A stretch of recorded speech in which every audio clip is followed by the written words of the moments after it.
para él. No viene de una familia noble, le cuesta muchísimo. Lo que le enseñan ahí no solamente no le gusta, sino que sobre todo no le interesa. Y desde muy joven comienza a darse cuenta que en el fondo eso es lo que le interesa, la arquitectura, pero no de esa manera. Negado con su padre muerto, negado por la madre, amigo de poetas y poetisas de Viena, ¿no es cierto? Recibe, ¿verdad? Trabaja en Viena un tiempo y decide finalmente ir a probar suerte a Chicago. Se va a Estados Unidos, literalmente, viaja en un barco, por supuesto no en avión, viaja en un barco, llega a Chicago y miren lo curioso que comienza a pasar, y así es cuando las historias comienzan a trenzarse entre sí. Se va a Chicago y algunos de ustedes dirán, oye, pero esta imagen ya la vimos. Exactamente. Llega a Chicago y finalmente llega justamente, ¿por qué llega a Chicago? Por el interés que tenía con Norteamérica, porque según él, y por lo que era nacido lector, tenía una pluma, como se dice, una escritura tremendamente ácida, había hecho lo que hoy día se conoce como pasquines, ¿no es cierto?, críticos sobre la cultura, sobre la alta clase, sobre la burguesía en Viena, y se va a Chicago porque efectivamente le comentan que en Chicago está apareciendo un nuevo tipo de edificio. Y como no le interesaba la arquitectura, va rápidamente a Chicago a ver qué. Dos cosas. Primero, Chicago y sus edificios, ya vimos que ahí se originan en la Torre en altura, con lo cual queda brutalmente impresionado. Y segundo, va a la exposición de Chicago, a la Feria de Chicago de 1893.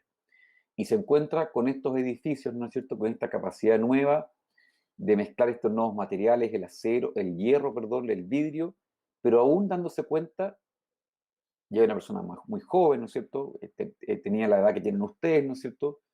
Y se da cuenta que en el fondo en Chicago está pasando algo extraño, que es que aún la arquitectura no logra despojarse de las tradiciones históricas, por así decirlo, esta relación que hemos visto, ya hemos dejado bastante claro en las otras sesiones, respecto a la ornamentación arquitectónica en relación a la historia, cornisas, frisos, balaustradas, etcétera, etcétera, etcétera.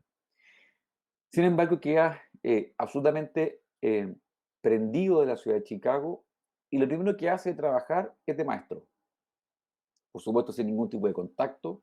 Vamos a ver que los arquitectos, por ejemplo, como Frank Lloyd Wright, van a estar trabajando cotidianamente con las altas clases, los no, jamás. ¿En qué sentido? Que llega en Chicago y trabaja como un maestro, después trabaja incluso eh, en un pequeño diario repartiendo cosas como una suerte de estafeta, ¿verdad? Como lo que sería, por ejemplo, hoy día un Rappi, por así decirlo, ¿verdad? Repartiendo cosas por toda la ciudad de Chicago. Y lo que alguien podría decir, oye, pero Los trabajó en trabajos súper malos, por así decirlo, o de muy baja calificación, Los en sus memorias, ¿no es cierto?, que nunca las escribió sobre él mismo, sino que amigos de él, sus amigos poetas, terminaría diciendo y afirmando que fueron las experiencias más académicas que pudo haber tenido. Porque primero aprendió sobre construcción, y no de cualquier construcción, construcción en altura, ganancia número uno. Segundo, trabajó en un diario, y le permitió dos cosas: conocer la ciudad, reconocerla, moverse por Chicago, entender una ciudad, que no es lo mismo que viajar solamente a una ciudad. Y tercero, también le permitió conocer muchísimos edificios.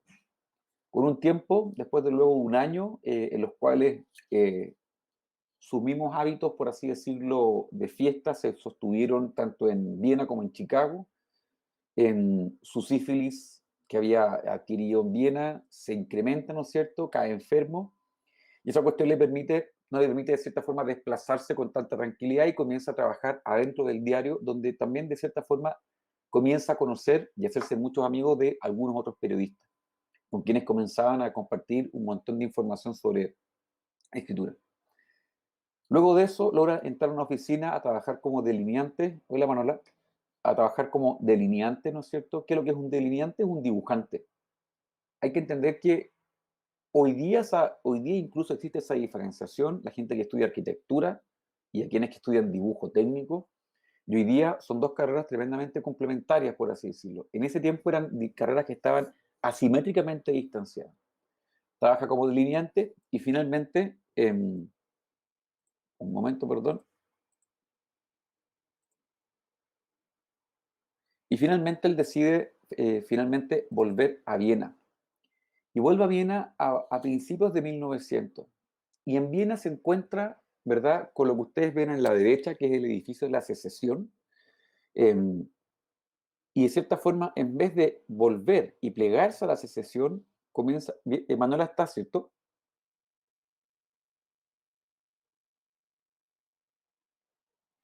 Vale, o sea, en vez de plegarse a la secesión, ¿verdad? A este movimiento estatal que habíamos recordado, recordemos que el edificio que ustedes ven a la derecha había sido en gran medida también sostenido finalmente por el Estado, ¿no es cierto?, con Gustav Klimt y otros y otras a la cabeza, y que comienza de cierta forma a relacionarse con, no necesariamente con la cultura que estaba sucediendo adentro, ¿verdad?, de este arte institucionalizado, como él diría, sino que de cierta forma comenzaría a relacionarse con el arte que está y las ideas, ¿verdad?, que están en la periferia, ¿verdad?, de la secesión. ¿En qué sentido? Con estos artistas, poetas, ¿verdad?, sobre todo artistas y filósofos, que no comulgaban de cierta forma con lo que se decía y se hacía dentro de la secesión. En ese sentido, estamos hablando de personajes totalmente de borde, ¿no es cierto? Personajes incómodos, tremendamente críticos, ¿verdad? Estaban absolutamente en contra, por ejemplo, de la alta burguesía, como decíamos al comienzo, entre otras cosas. Acá tenemos una fotografía que muestra dos cuestiones. Primero, el estado de la cultura en Viena hacia 1900, ¿verdad?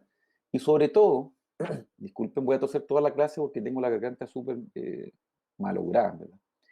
Y sobre todo esta fotografía nos interesa mucho demostrar, que podrían ser otras tantas más, ¿no es cierto?, que de cierta forma Adolf Loos no solamente se va a juntar con arquitectos que piensen como él, sino que sobre todo con filósofos, con matemáticos y sobre todo como dije recién, con filósofos y partes y con poetas, ¿no es cierto?, que estaban siempre en el borde. ¿En el borde de qué? En el borde de lo aceptado. Es decir, más que ser amigo, ¿verdad?, de los famosos, por así decirlo, va a ser más cercano, tanto en lo personal como intelectualmente, de todos estos personajes que son de cierta forma más ácidos y más ácidas, ¿no es cierto? Entre otras cosas, ¿no es cierto?, a su regreso en Viena, perdón, a su regreso en Viena, y con sus aprendizajes, primero, con sus motivaciones personales, que era básicamente una suerte, sus compañeros le decían que era una suerte como de locomotor incombustible. ¿En qué sentido? En que era como una suerte de loco de idea fija, ¿no es cierto? Una persona con muchísima potencia, muchísima energía. Al regreso de Estados Unidos, que regresa finalmente a Viena, una de sus primeras relaciones que tiene finalmente con la cultura e influenciado por cosas vistas en Chicago, ¿no es cierto? Un Chicago que no estaba hablando, ojo, no estaba hablando el mismo discurso formal, estético o disciplinar que Viena, ¿no es cierto? Sino que estaba hablando finalmente de nuevos materiales, nuevas formas de vivir el rascacielos. Recordemos que la promesa que tenía era eso. Es decir, no es solamente un sistema constructivo que permite construir en lo alto, que ojo, no es poco. No es solamente un sistema constructivo o tipológico que permite incluir, o que mejor dicho, depende finalmente de una gran cantidad de inventos, lo cual no es poco, es mucho, sino que sobre todo es una nueva forma de ciudad. Ir a Chicago finalmente era encontrarse con lo otro, con aquello que en otros lugares no existía y con esa promesa eh, casi efervescente de modernización, ¿no es cierto? Mira, en Chicago pasan las cosas que posiblemente no pasan en ningún lado. Esa cuestión es una suerte de energía, ¿no es cierto? No hablo de una energía mística, sino que una energía que se puede traspasar y que de cierta forma eh, invitaba finalmente a romper con algunos hábitos culturales, ¿no es cierto? Y eso es muy importante tener en cuenta porque lo que hace que es un crítico social, ¿no es cierto? Un interesado por la cultura, no solamente por la arquitectura en su estado edilicio, no por el edificio, sino que por las cosas que rodean finalmente, que sucede en la ciudad, ¿no es cierto? Comienza a escribir una serie de pequeños pasquines y genera finalmente una serie de revistas. Una de ellas, Das Andere, ¿no es cierto?, que curiosamente en una de las partes interiores hablaba finalmente de arquitectura, pero por lo general también hablaba, por ejemplo, de las nuevas formas de vestir que tenían hombres y mujeres, ¿no es cierto? Hablaba sobre arte, hablaba sobre poesía, es decir, no solamente la cultura, como generalmente se entiende, y que a mi juicio es un error, ¿no es cierto?, que es el arte, la pintura, sino que la cultura es aquello que sucede finalmente en una sociedad, ¿verdad? Que va generando que nuestro comportamiento sea de una forma determinada. Estamos en 1903, Adolf Loos va a construir muchísimo, ¿no es cierto? Menos, o sea, perdón, matizo mi comentario. Va a construir mucho, pese a que por lo general, y sobre todo en sus etapas tempranas, ¿no es cierto?, va a tener más bien amigos de, que más que tener encargos, ¿verdad? Como lo hacía, por ejemplo, Wright, que tenía grandes clientes, ¿verdad? Que se los podía levantar de ciertos lados. Los encargos de los van a ser más bien muy modestos, sin embargo, tremendamente trascendentales. Y vamos a ver que tiene una serie de casas, ¿no es cierto? Pequeñas remodelaciones muy modestas que terminan finalmente en la explosión de grandes casas, pero no hubo particularmente grandes proyectos, no construyó como Frank Lloyd Wright 800 obras firmadas por él, sino que se puede decir que tuvo una obra más bien ajustada, pero no por eso menos importante. Pero ¿por qué de cierta forma nos interesa con Manola? Manola, ¿estás escuchando? Yo no te escucho. Sí, estoy acá. Vale, era por si ahí te dirá el pase de gol o tú quieres sumar. Cualquier cosa nos va sumando, ¿vale? Vale. ¿Por qué decimos esto? Porque en 1908 hay una cuestión fundamental, ¿no es cierto?, que da cuenta de que los no solamente va a intentar edificar o construir o proyectar, sino que además, ¿verdad?, va a tener una fuerte impronta teórica la práctica de los. ¿Por qué digo esto? Y acá intento hacer una suerte de paréntesis en la narración. Recuerden siempre que al intentar cortar con la tradición, alejarse finalmente de esta suerte de tratados, ¿verdad?, en los cuales la arquitectura estaba más o menos establecida, ¿verdad? Ese cambio de mentalidad respecto al pasado fue generando que la arquitectura, no todos ni todas, sino que un grupo muy específico, tuviese que de cierta forma repensar las formas de pensar la arquitectura. Esa cuestión es lo que es uno de los rasgos que a mi juicio es tremendamente importante de la arquitectura moderna como se entiende o como este discurso que queremos construir a lo largo de todos estos años, ¿verdad? ¿Qué cosa? De que efectivamente vamos a ver que a partir del 900 se abre un campo de pluralidades, es decir, diferentes formas de pensar la arquitectura, que están más o menos acompasadas entre sí, con un objetivo relativamente claro, que lo vamos a ir construyendo a lo largo del semestre, pero sobre todo que los arquitectos se vieron forzados a pensar en qué, en cómo se debía pensar la arquitectura. Parece redundante, pero no. Y en 1908 sucede esto, ¿verdad? ¿Por qué no cambia? Ahí está. En 1908 pero que se publica básicamente con mucha potencia en 1913, publica lo que se denominó Ornamento y Delito, que va a ser un texto que le vamos a mandar el día de hoy. Sin embargo, ¿qué es lo que dice el ornamento? ¿Qué es lo que es ornamento y delito? Fíjense en el nombre, es crítico absolutamente, ¿no es cierto? Es decir, ya no son estos nombres de corte heroico. Un segundo que estoy buscando esto, nos dejamos una suerte de ayuda de memorias para leer algunas partes de algunos libros. ¿Qué es lo que es ornamento y delito? Es un texto corto, ¿no es cierto?, en el cual los explica por qué razón los edificios no deben ser ornamentados. Esa cuestión que uno dice, pero espera, está llegando finalmente a la forma de la arquitectura a través de un texto, y la respuesta es sí. Me adelanto un poco y les muestro esto. Lo que tiene en la parte superior es uno de los últimos proyectos de Adolf Loos. Lo que tiene en la parte inferior es uno de los proyectos que Loos ve en Chicago, ¿verdad? En 1893, en la gran exposición de Columbia, ¿no es cierto? Entonces, la pregunta es, ¿por qué? ¿Cómo? ¿Qué tiene que pasar?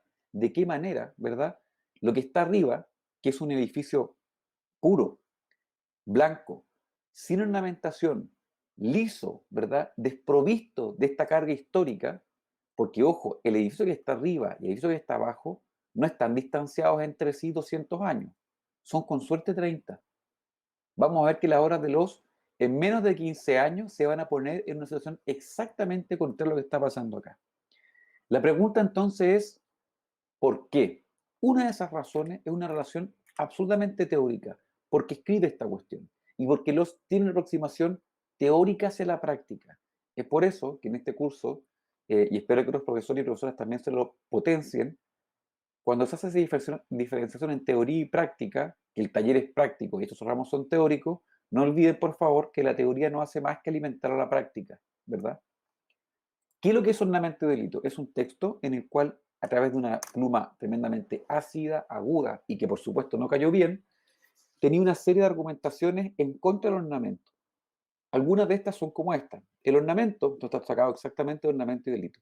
El ornamento ya no está unido orgánicamente a nuestra cultura.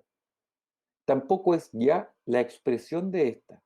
El ornamento que se crea hoy no tiene ninguna conexión con nosotros, ni con nada humano. Es decir, no tiene ninguna conexión con el orden del mundo. ¿A qué ornamento se está refiriendo los? ¿No es cierto? Al ornamento, por ejemplo, que uno podía encontrar en la mayoría de los edificios, de edificios neoclásicos, ¿no es cierto? Les quiero leer, disculpen que tosa todo el rato, ya les expliqué la razón, una suerte de extracto, ¿no es cierto? Fíjense cómo se refiere a la ornamentación. La epidemia ornamental está reconocida estatalmente, es decir, está subvencionada por el Estado. Y se subvenciona con dinero del Estado. Sin embargo, veo en ello un profundo retroceso. No puedo admitir la objeción de que el ornamento aumenta la alegría de vivir en un hombre culto. No puedo admitir tampoco que se disfraza con estas palabras, comillas, pero cuando el ornamento es bonito, a mí y a todos los hombres cultos, el ornamento no nos aumenta la alegría de vivir. Si quiero comer un trozo de pan, escojo uno que sea completamente liso y no uno que esté recargado de ornamentos, que represente un corazón, un niño en mantillas o un jinete. El hombre del siglo XV no me entendería, pero sí podrían hacerlo todos los hombres modernos. El defensor del ornamento cree que mi impulso hacia la sencillez, hacia la falta de ornamento, ¿no es cierto?, equivale a una mortificación. No, no, estimadísimo profesor de la Escuela de Artes Decorativos. No me mortifico y no sufro. Lo prefiero así. Los platos del siglo pasado, que presentan ornamentos con objeto de hacer aparecer más apetitosos los pavos, faisanes y langostas, para mí me producen un efecto contrario. Voy con repugnancia a una exposición de arte culinario, sobre todo si pienso que tendré que comer esos cadáveres de animales rellenos putrefactos, como por ejemplo el roast beef. Esta cuestión es larguísima, ¿no es cierto? Pero solamente un extracto nos permite pensar, ¿no es cierto?, de cuál es la postura finalmente de los. Deme un segundo. Deme un segundo, por favor. Quiero leer una cosa. Lo interesante de esto, ¿no es cierto?, es lo siguiente.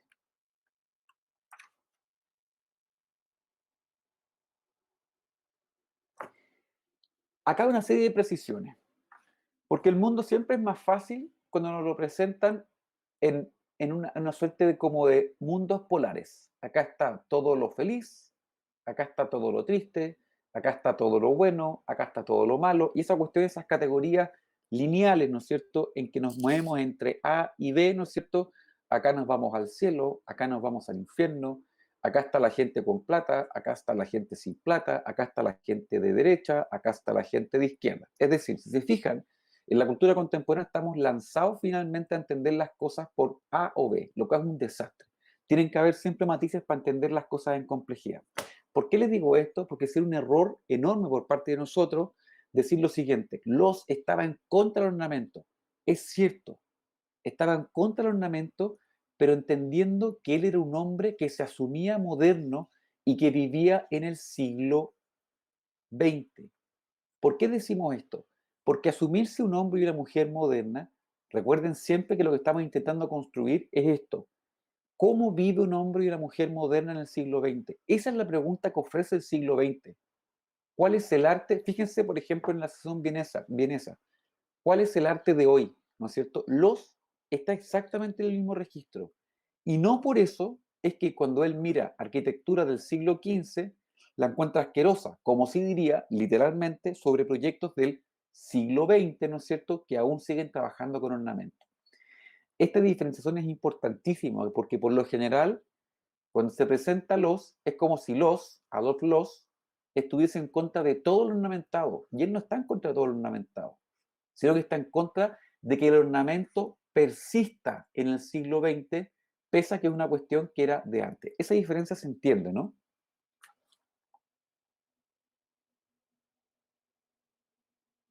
¿Se entiende? Gracias, Constanza. Es por eso, es importante porque en el fondo esto genera un montón de contradicciones, ¿no es cierto? Y acá les quiero leer, ¿no es cierto?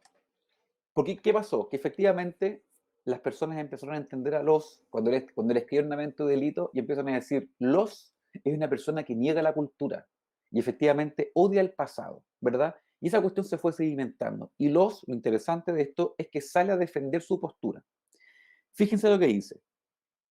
El ornamentador, es decir, la persona que pone los ornamentos y lo hace, escríbelos, debe trabajar 20 horas para ganar lo mismo que un trabajador que trabaje 8 horas, porque el ornamento ya no es un producto natural de nuestra cultura, ¿verdad? Es decir, él dice lo siguiente, yo puedo entender incluso que alguien se tatúe la cara, un papúa, ¿no es cierto?, en su rostro, porque efectivamente es parte de su cultura, pero no puedo aceptar que hoy día se ornamente los edificios porque ni siquiera está valorado.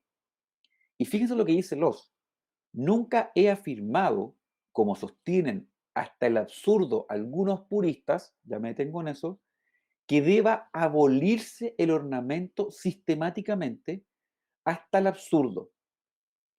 Solo allí donde por una necesidad casual ha desaparecido el ornamento, no puede volver a aplicarse. Así como el hombre, por ejemplo, un papúa, no volverá a tratarse la cara nunca más. Por supuesto que en ese punto se equivocó. ¿A qué vamos con esta cuestión? Es importante entender que la crítica de Los no es al ornamento total, sino que solo y únicamente al ornamento que se ocupa en el mundo contemporáneo.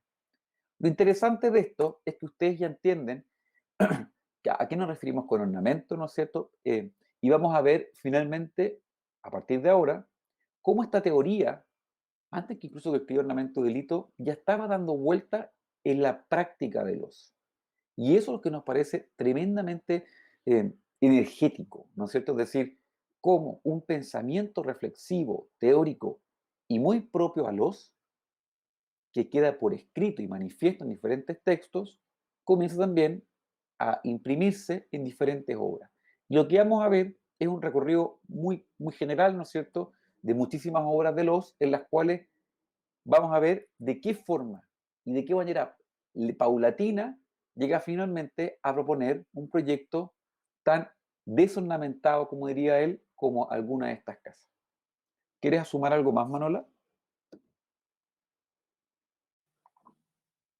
Quizás acotar que como, aunque igual lo dijiste, pero que Loss tuvo un rol muy acentuado de crítico cultural a través de estos textos periodísticos y a través de Das Sandere.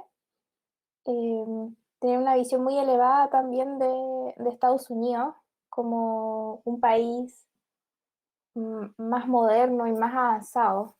Em, Creo que eso es como bien importante entender su rol en el discurso de la humanidad, creo yo. Eso, pero creo que ya en realidad desarrollaste esa idea también. Gracias, Manola. Vamos con algunos casos. Y fíjense lo que nos encontramos, ¿verdad? Una remodelación. El edificio no es de él completo. Básicamente tiene que plantear, ¿no es cierto?, el Café Museum. No estamos con un Los particularmente joven que de cierta forma ya demuestra que al regreso, una vez que regresa de Chicago, ¿no es cierto? Y antes de tener por escrito todos sus pensamientos como ornamento y delito, y, y, perdón, ya tiene de cierta forma las orientaciones o sus ideas preconcebidas, por así decirlo, y las va a poner en práctica. El proyecto de Los,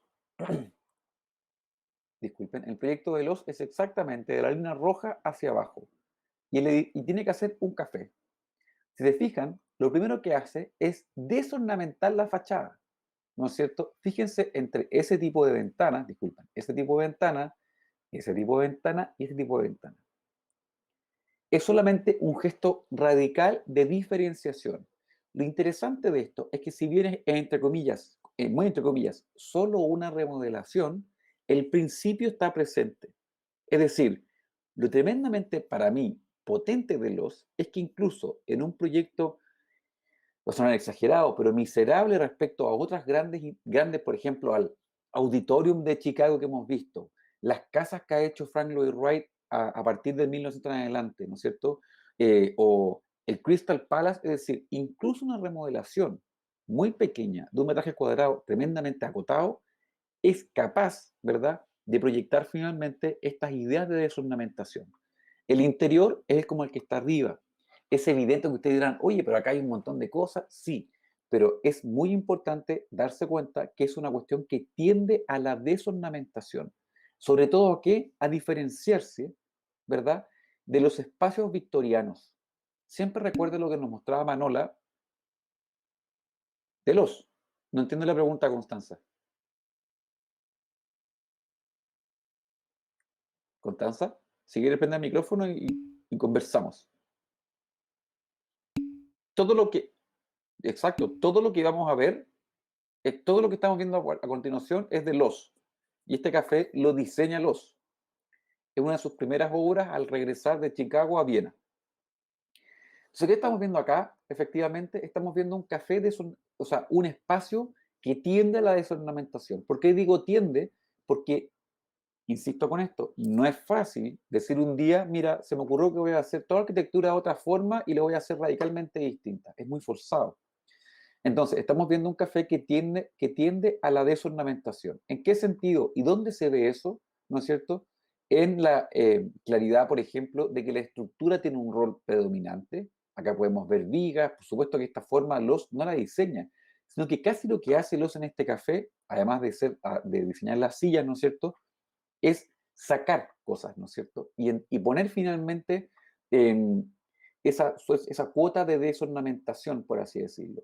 Lo interesante de esto es que son espacios que van a ser altamente rechazados y va a ser una suerte de estética que no es tan aceptada al comienzo, tal como hemos visto a lo largo de este semestre, ¿no es cierto?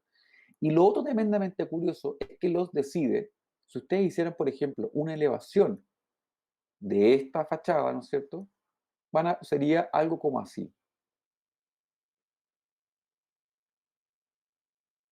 Es decir, lo que ustedes están viendo acá es el típico reposa silla, ¿no es cierto?, para que la silla no golpee la pared y no la manche. Sin embargo, en el caso de los, no tiene esa funcionalidad. Es decir, vamos a ver cómo esta figura se va a comenzar a repetir de forma estable en la figura de los. ¿Por qué? Por una intuición que él tiene desde un comienzo, ¿verdad? Que en un comienzo es en 2D, es decir, un plano puede estar partido, ¿no es cierto?, y tener un cambio fuerte entre dos colores, como es esto y esto, y vamos a ver cómo esta cuestión, a lo largo de todas sus casas y de su vida proyectual, ¿no es cierto?, se va a transformar en una cuestión que va a tener profundidad. Para mí, esta es una de las enseñanzas más radicales que los nos puede dejar. Y vamos a ver cómo efectivamente lo que parte en el café, siendo solo y únicamente una diferenciación en 2D, finalmente tiene una condicionante espacial. Manuela, tú me dices cuál proyecto quieres hacer, ¿vale? Otra remodelación. Estamos en la Villa Karma o Villa Karma. Cuando hablamos de villas son casas, ¿no es cierto? Esta casa no parte 100% siendo la casa de los, parte de una suerte de ya de remodelación. Y estamos en 1904. ¿Por qué importa la fecha en este momento? Porque vamos a tomar como frontera, no nosotros, sino que los historiadores más próximos a la vida de los, han fraguado en 1908, 1913, que es cuando efectivamente los escribe ornamento de delito y de cierta forma lo que era una intuición comienza a bajar en teoría. Marcela, Profe, es que no entendí mucho lo anterior. Lo que explicó eso del 2D, que pasa como un plano 3D, no entiendo, entendí. no es fácil y posiblemente estoy haciendo una cuestión de edad, pero prefiero hacerlo así. Solamente que quiero que presten atención, ¿verdad?, en este tipo de decisiones de los. Si se fijan, todo este café, en la parte inferior, tiene una división. ¿La ven, cierto? O usted la ve, Marcela, ya que preguntó usted, ¿no? Sí, se ve. Ese es un tipo perfecto, eso está acá. Y esa altura incluso se traspasa a la altura del mesón. Ya. O sea, se Después de refiere a que eso, el contraste del color genera como esa sensación de profundidad. hay un contraste en el color, ¿no es cierto? Hay un contraste en el material que finalmente uno dice, mira, efectivamente está pasando esto. Lo que está en rojo tiene una altura, lo que está en azul tiene otra, porque esta figura es así, ¿no? Y esta decisión pasa en todo lo largo. ¿Qué es lo que, y gracias por la pregunta, ¿qué estoy diciendo? Si yo hiciera una elevación de esto, vamos a ver cómo al comienzo, tiene una aproximación totalmente plana respecto a esto. Es decir, pasa en las fachadas interiores, ¿no es cierto? Lo que estoy pintando rojo, lo pinté en rojo, ¿cierto? Lo que estoy pintando en azul, lo pinté en azul. ¿Se entiende, Marcela, no? Sí, Lo único que digo es que quiero que vayamos juntos y juntas construyendo, por así decirlo, ¿verdad? Que esta observación de los muy iniciática, ¿no es cierto?, en separar las cosas en A y B, que ahora, por así decirlo, es plano, vamos a ver cómo en algún momento, y se lo vamos a demostrar, se transforma en una idea que no es plana, sino que va a ser un problema espacial, y que curiosamente va a ser uno de los legados más importantes que los va a dejar en la disciplina, que es decir, que esa profundidad o esos cambios de altura ya no solamente son planos, sino que son espaciales. Y hay alguien que va a poder estar acá arriba y alguien que va a poder estar acá abajo. ¿Me explico, no? sí. Ahora sí entendí, profe. Me Gracias. parece muy buena la pregunta porque en el fondo no es fácil. Pero ¿por qué decidí hacer esto acá de esta forma? Porque lo que vamos a explicar al final de ¿no es cierto? Y para mantener ojalá una atención con el final del curso, es exactamente la maduración de muy pocas ideas, pero muy buenas, en las que los va a insistir sin relajo, por así decirlo, que va a ser finalmente entender el espacio y su capacidad de profundidad, por así decirlo, y sobre todo la desornamentación. Llegamos al segundo caso, ¿no es cierto?, que es la Villa Karma. Esto está en Suiza, 1904. Es una casa que aún, fíjense, aún con un Loss muy joven, tiene muchas reminiscencias, ¿verdad? No solamente a la ornamentación, sino que al pasado incluso, que permite desarmar lo que de repente uno lee por ahí o escucha, ¿no es cierto?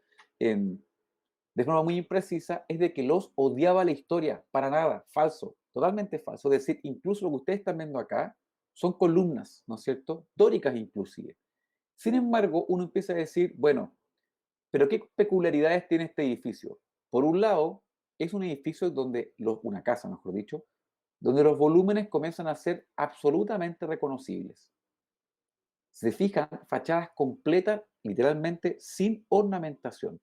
Aún quedan algunos elementos, ¿no es cierto?, que de cierta forma, si bien son estructurales, ¿verdad?, comienzan a deformar o a no ser tan puro, ¿no es cierto?, esta relación volumétrica que mostramos al comienzo, que va a ser la figura final de ¿no es cierto? Aún hay algunas ornamentaciones, ¿no es cierto?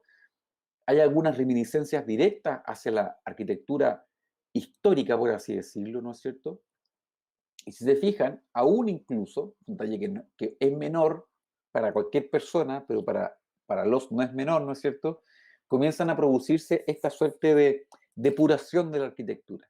Pero vámonos al interior, por ejemplo. Lo que ustedes están viendo acá es uno de los accesos, son columnas de mármol, ¿no es cierto? En las cuales, no sé si Blackboard alcanza a ver lo que yo veo, pero ahí hay una zona con un teléfono, ¿no es cierto? Y lo que ustedes están viendo una vez más es lo que mostrábamos recién. Es decir, acá hay un espacio que está cortado casi un poco más arriba de la mitad, es decir, una persona mide esto, y lo que está acá arriba es la parte oscura, en un material muy particular, y lo que está arriba es un muro blanco, liso, ¿verdad? Es decir, está jugando en una suerte en un mundo lleno de contrastes con el material, ¿no es cierto? Manuel, ¿algo que agregar a esta foto? Sí, esta idea ¿cómo se dice?, de mostrar la honestidad del material, es decir, de no mostrarlo recubierto, creo que es bien, bien importante en este caso, igual que en el American Bar, el uso de mármoles con vetas muy marcadas, muy visibles. De alguna manera buscan eh, intensificar esta idea de la expresión honesta de los materiales. Algo de eso habíamos visto también en el Arts and Crafts.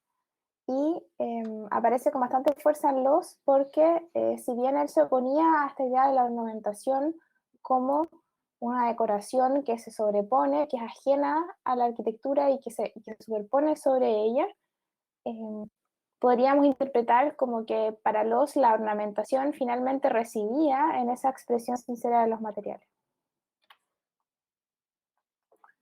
Bien, Amándola. Vamos, ahí están las ideas planteadas, ¿no es cierto?, sobre expresión material, ¿no es cierto?, pero queremos avanzar un poco más. Fíjense en uno de los accesos a la Villa Karma, ¿verdad? Por supuesto que es una foto que muchos dicen, oye, pero es como la casa del terror. Quedémonos con otras impresiones, ¿verdad? Porque más allá, insisto con esto, que nos guste o no, estamos hablando finalmente de espacios que no están recubiertos de otras cosas, ¿verdad? Es decir, acá no solamente una cuestión de ornamentación, es decir, el material existe de forma radical. Nadie podría decirlos de que esto no es de mármol. Es un edificio de mármol, ¿no es cierto? O al menos esta pequeña sala. Lo interesante de Loss, ¿no es cierto?, es que a diferencia de otros arquitectos que a esta edad ya tenían grandes encargos, por así decirlo, Loss en una edad muy temprana o iniciática en Viena, por lo que hemos comentado, ¿no es cierto?, em, va a recibir una serie de encargos como remodelaciones o pequeñas, por ejemplo, actuaciones en lugares ya construidos. ¿En qué sentido? Por ejemplo, lo que están viendo ahora es un bar. Él no construye el edificio, solo remodela el bar, ¿no es cierto? Y si se fijan, no es para nada curioso que el bar lleve por nombre American Bar, ¿no es cierto? Tenga casi la bandera un poco de Estados Unidos acá representada, ¿no es cierto? Y que efectivamente, una vez más, los potenciar esta idea en la cual el elemento principal, y sin decoración, sin ornamentación, sin pilastras, como hemos dicho, ¿no es cierto?, es mármol puro y duro. Pero vámonos para el interior, y aquí viene una serie de cuestiones tremendamente curiosas. Vale, Manuela, que me llegó un mensaje, pero tú me vas diciendo, ¿vale? Ok. Em, ya, acá estamos, perdón, en el interior del American Bar, ¿no es cierto? Y hay una serie de cuestiones tremendamente interesantes a nuestro juicio que debemos valorarlas. Este bar, en planta, lo voy a dibujar. Acá están los tres accesos que mostramos al comienzo y es un bar que tiene esta figura, ¿no es cierto? Es decir, es más bien alargado. Ustedes acceden por acá, la barra está a este costado y acá finalmente hay una serie de pequeños asientos para sentarse. Ese es el bar. Sin embargo, cuando uno ve esta imagen, uno empieza a decir, oye, pero espera, parece que el bar de cierta forma está cortado acá, ¿verdad? Tal como habíamos visto en el Café Museum, tal como habíamos visto en la casa anterior y tal como hemos visto en el American Bar y como vamos a ver en casi todos los otros proyectos. Una persona llega, por así decirlo, hasta esa altura, ¿no es cierto? Y uno se pregunta entonces, bueno, ¿qué hay detrás, verdad? Porque acá se ve una estructura enorme. Lo que ustedes están viendo es lo siguiente. El bar es solamente esto. Y lo que voy a pintar ahora con azul son espejos.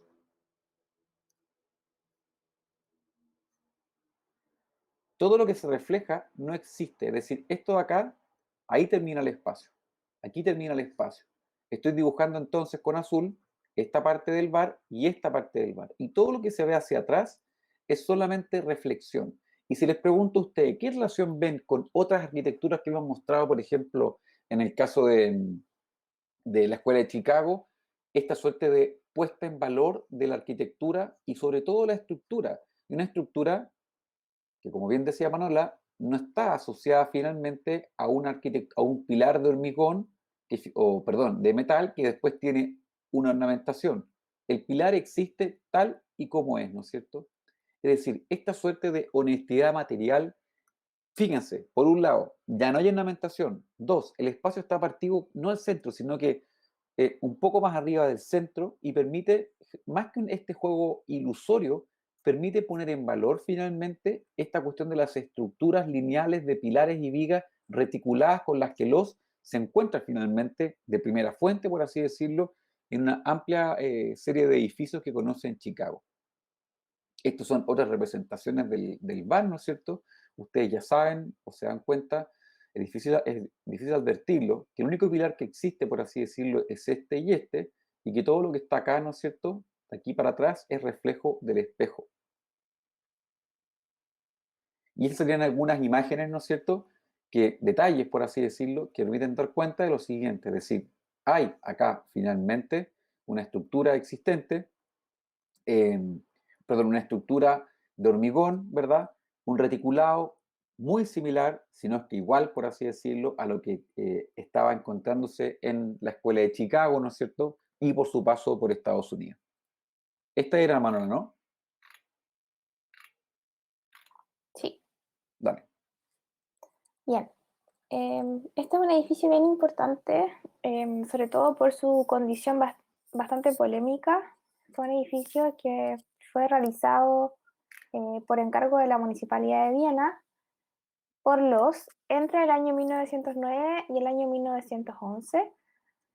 Este edificio se encuentra en la esquina de un punto neurálgico en la ciudad de Viena, que es una especie de plaza que se llama Michaelerplatz, en torno a la cual se habían erigido una serie de edificios, mm, entre ellos unos de carácter muy bozartiano, profundamente eh, elaborados en su expresión, ¿sí?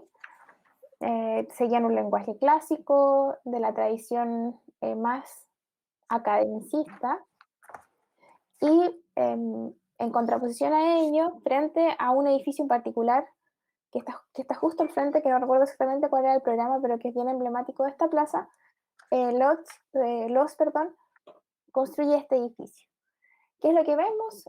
Una fachada, por supuesto, con una expresión totalmente regular, totalmente simétrica. Fíjense en esta fachada principal, eh, por supuesto, desprovista de ornamentos, desprovista de todo tipo de pilastras o de elementos que acentúen ya sea la horizontal o la vertical, sobre todo en este paño superior.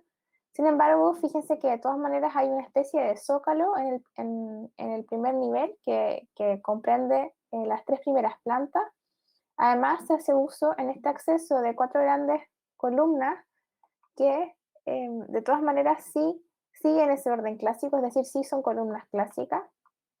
Al igual que en la Villa Karma, vemos que los es igualmente un personaje, pese a ser así de radical y crítico, eh, aún, y creo yo con justa razón, da cuenta de un cierto respeto hacia tradición clásica, ¿verdad? Y eso lo podemos ver en la inclusión de estos cuatro elementos. No obstante, sí es importante entender que en líneas generales, gran parte del edificio en realidad es profundamente moderno. Eh, Vamos a ver en el espacio de acceso cómo comienzan a construirse ciertas relaciones espaciales bastante novedosas.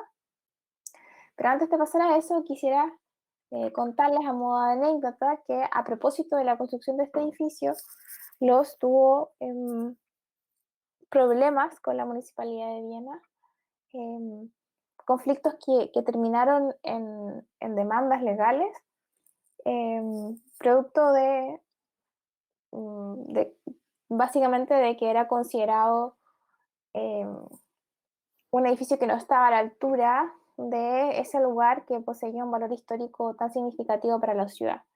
Sin ir más lejos, pueden notar este edificio que está a mano derecha, que por supuesto sí tiene una elaboración mucho más rica y mucho más variada. Distinguimos acá columnas corintias, por ejemplo, en esa fachada, en la modulación de esa fachada, que contrasta en gran medida con lo que vemos en el edificio Michaelerplatz ¿Te interrumpo, Manuela? perdón, sí, dale. Bueno, estamos frente a una sastrería y solamente para potenciar el punto que decías recién, sobre todo recordar que estamos frente a personajes que hoy día nos parecen edificios relativamente como entendibles o que no son radicales. Se generó no es que haya generado un pequeño relajo en la municipalidad, lo querían meter preso literalmente, ¿no es cierto? hubo una charla sobre la presentación de este edificio, llegaron 2.500 personas registradas, ¿no es cierto? Hubo problemas en los periódicos, etcétera. Y solamente les quiero leer lo sí mismo. Respecto a que le llega una carta finalmente desde la suerte como de municipalidad, firmada además por la policía, ¿verdad? De Viena, una cosa muy rara, ¿no es cierto? Es decir, lo que era posible de levantar la forma de un edificio. Y Loz, en ese tiempo, responde lo siguiente en una revista. Me entregaron un documento en el que se prohibía edificar cierto edificio a causa de su simplicidad y por lo tanto de su fealdad. Volví a casa feliz, contentísimo y satisfecho. Fíjense, una persona que le interesa estar en las discusiones. Sí, feliz y satisfecho.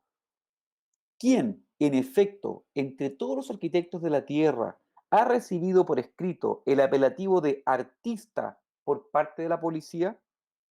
Cada uno de nosotros se cree un artista, pero no piensan lo mismo de nosotros. Unos cuantos creen en esto, otros en aquello, pero nadie cree en la mayoría de nosotros. En mí tuvieron que creer todos, incluso yo tuve que hacerlo, porque yo estaba prohibido por la policía, tal como Frank da lo mismo, nombra una serie de nombres, ¿no es cierto? ¿En qué sentido dice este? Lo siguiente, recuerden que Loz estaba vetado de cierta forma, ¿no es cierto? Incluso fíjense lo que dice a su respecto. Incluso debo renunciar al honor de ver mi trabajo publicado en las diferentes revistas de arquitectura, porque de mí no se sabe nada. Pero aquí se demuestra, con este edificio, la fuerza de mis ideas y la justicia que radica en mi doctrina. Porque yo, al que no publican, yo, cuya obra es desconocida, yo soy el único entre 1.000 arquitectos que ejerce, como ven, una influencia real.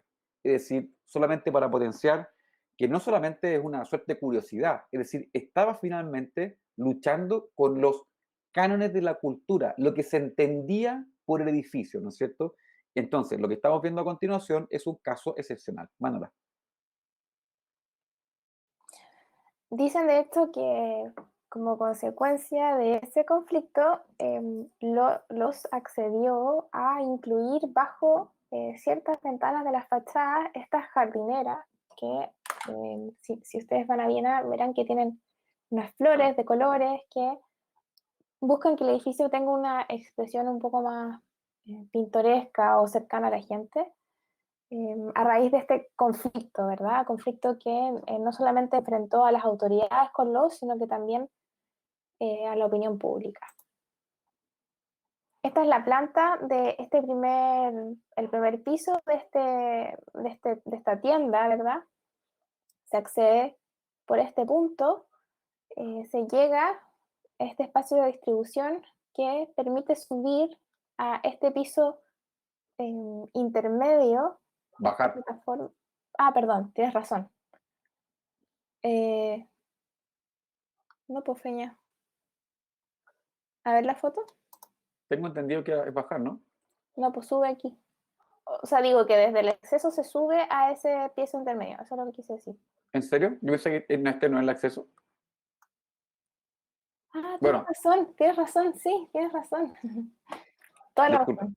Sí, sí, sí, gracias. No era por corregírtelo, porque para No, ver no, si no, yo es entendía bien o es mal, que porque acababa de lo ver que la viene ahora es foto. importante. Sí, sí, sí. De hecho está indicado en las fechas, pues es cierto. Ujú. Bien. Entonces uno entra y luego puede bajar a este piso intermedio. ¿Qué es lo que interesa, independiente del sentido de ese ascenso-descenso? Más que nada es la idea de que en un mismo espacio único, que tiene un cielo a la misma altura, conviven dos niveles, ¿verdad? Y por lo tanto, si se fijan acá, se producen relaciones espaciales entre una persona que está para acá, ¿verdad? Y una persona que está parada en este punto, ¿verdad? Relaciones visuales y relaciones espaciales eh, que son totalmente innovadoras y que veremos constituyen el germen de un concepto muy particular que desarrollará Adolf Loos y que es el de Ramplan.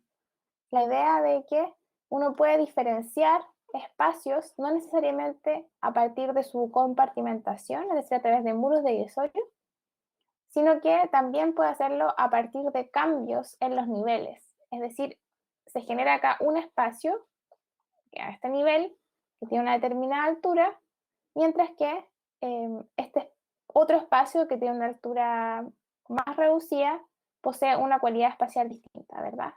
Es decir, como bien indica acá Fernando, se configuran dos tipos de espacios con cualidades totalmente diferentes a partir de la modificación de la topografía de ese suelo, ¿verdad? Que determina que este sea un espacio y este sea otro finalmente, es decir, dos espacios diferenciados que sin embargo están interconectados. Es ¿Sí? súper importante lo que menciona Manola, porque de cierta forma pasan dos cosas. Primero, bueno, entender que es un mismo espacio que tiene diferentes alturas, ¿verdad? Por eso nos interesaba como precisar si es que se subió o se bajaba, que en verdad, como dice Manola, da lo mismo, pero lo importante es entender este mono que está acá arriba, o corte, por así decirlo, ¿verdad?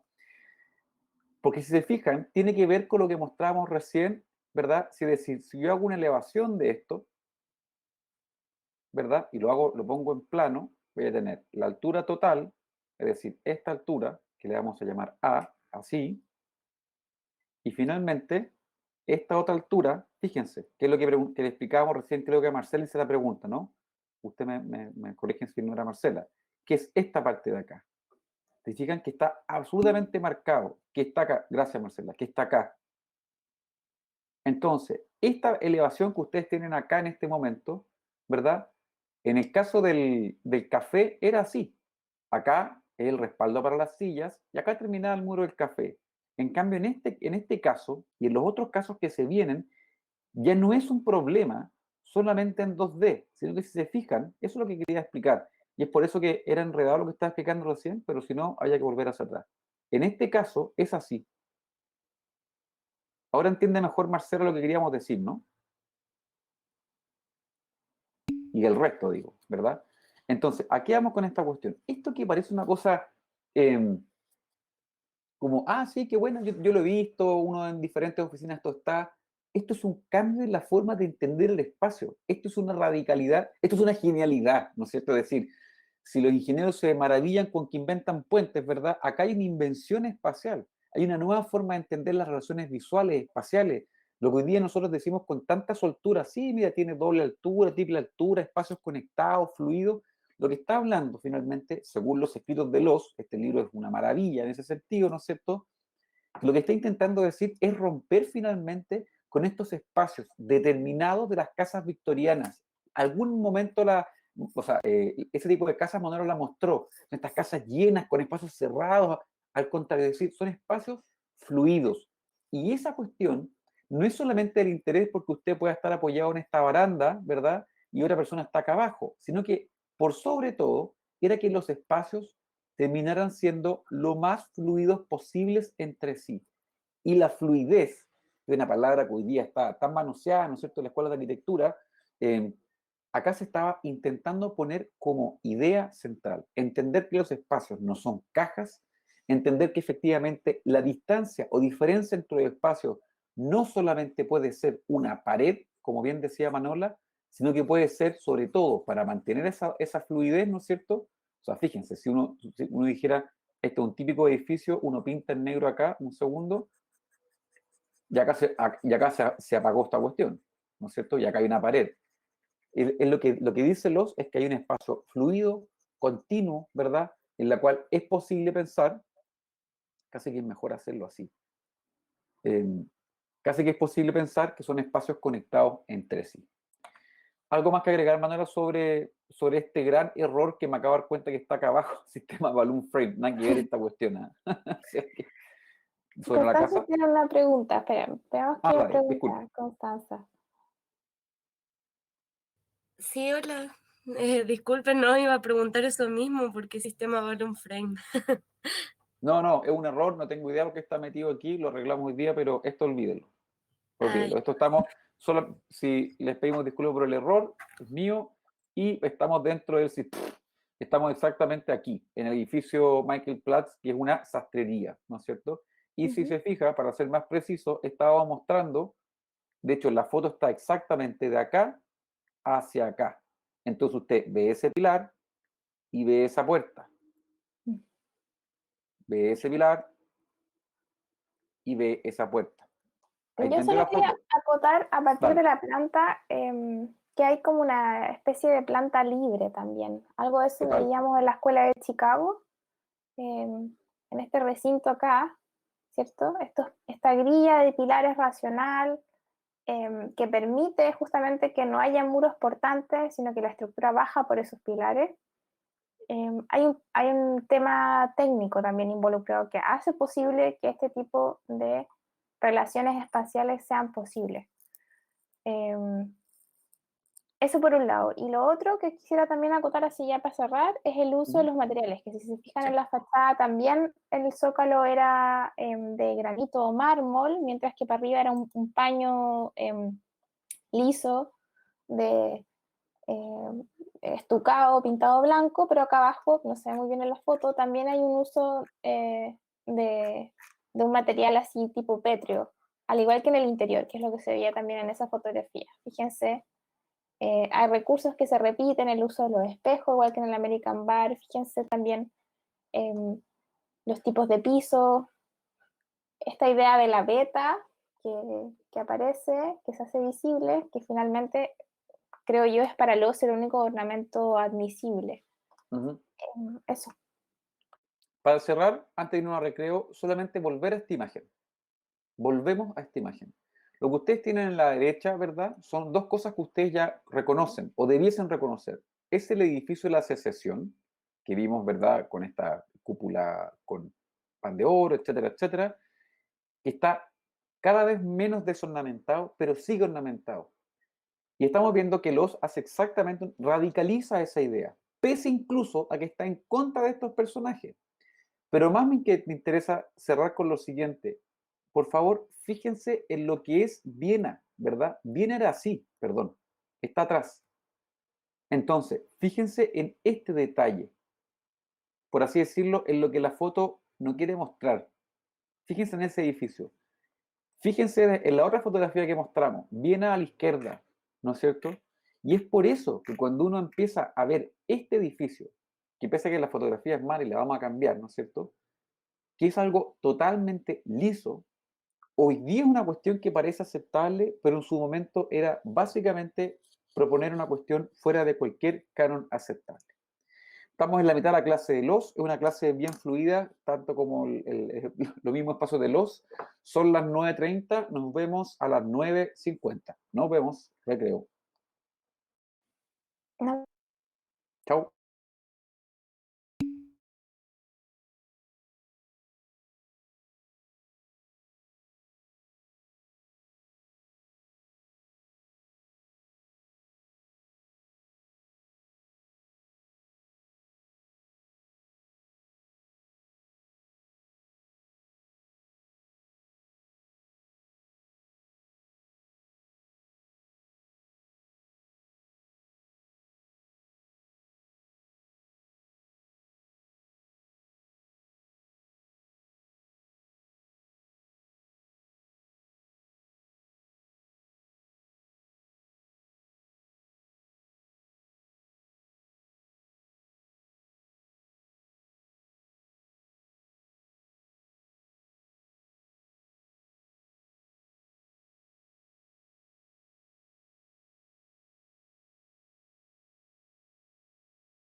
Muy bien.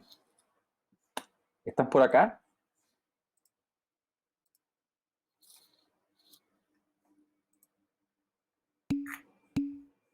Perfecto. Manuela, ¿estás?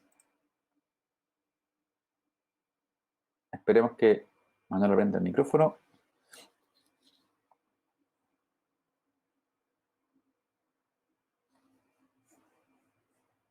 Un segundo, por favor.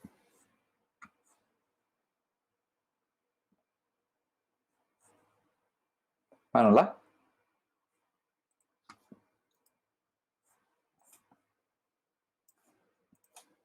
Ah, me está diciendo que se cayó.